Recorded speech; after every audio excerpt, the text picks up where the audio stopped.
সুনির্দিষ্ট তথ্য না দিয়ে আবারও বাংলাদেশের মানবাধিকার পরিস্থিতি নিয়ে প্রশ্ন তুলল যুক্তরাষ্ট্র।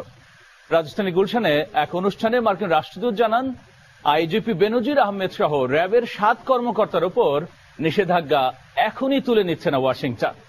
বাহিনীতে সংস্কারের আগে নিষেধাজ্ঞা তোলার চিন্তাভাবনা নেই বলেও জানান রাষ্ট্রদূত পিটার হাস।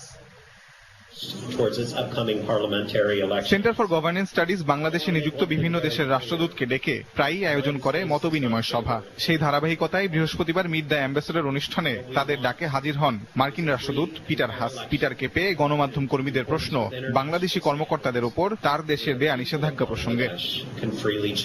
মানবাধিকার নিয়ে সর্বোচ্চ সচেতন থাকার কথা বরাবরই স্পষ্ট করে আসছে বাংলাদেশ। সবশেষ জাতিসংঘ মানবাধিকার হাইকমিশনারের সফরেও বিষয়গুলো নিয়ে আশ্বস্ত করা হয়েছে বাংলাদেশের পক্ষ থেকে।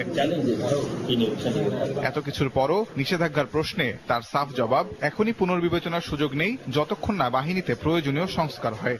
No, there's been no change in our policy. The sanctions are still in place. The sanctions will remain in place until there is both accountability and reform.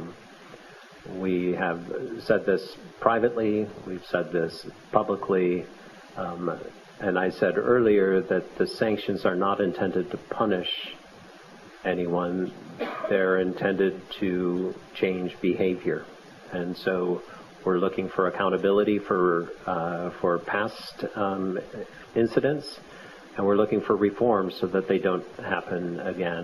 আসন্ন জাতীয় নির্বাচন নিয়ে এক প্রশ্নে মার্কিন রাষ্ট্রদূত বলেন, এটি সূক্ষ্মভাবে পর্যবেক্ষণ করবে আন্তর্জাতিক মহল। সুষ্ঠু নির্বাচন অনুষ্ঠান কমিশনের একার দায়িত্ব নয় উল্লেখ করে ভালো নির্বাচনের নিজস্ব সংজ্ঞা দেন তিনি। সবক দেওয়ার চেষ্টা করেন রাজনৈতিক দল, সরকার ও গণমাধ্যমকে। The entire world will be looking to see if they are free and fair and held at an international standard. Can media criticize completely all political parties, any policies? মানবাধিকার লঙ্ঘনের অভিযোগ তুলে 10 মাস আগে আইন শৃঙ্খলা রক্ষা বাহিনীর 7 কর্মকর্তাকে নিষেধাজ্ঞা দেয় মার্কিন যুক্তরাষ্ট্র। তবে নিষেধাজ্ঞার মধ্যেই সে দেশে সফর করেন পুলিশ প্রধান। তাজওয়ার মাহমিদ, সময় সংবাদ, ঢাকা। মার্কিন রাষ্ট্রদূতের বক্তব্যের সঙ্গে দ্বিমত পোষণ করে আইনমন্ত্রী বলেছেন,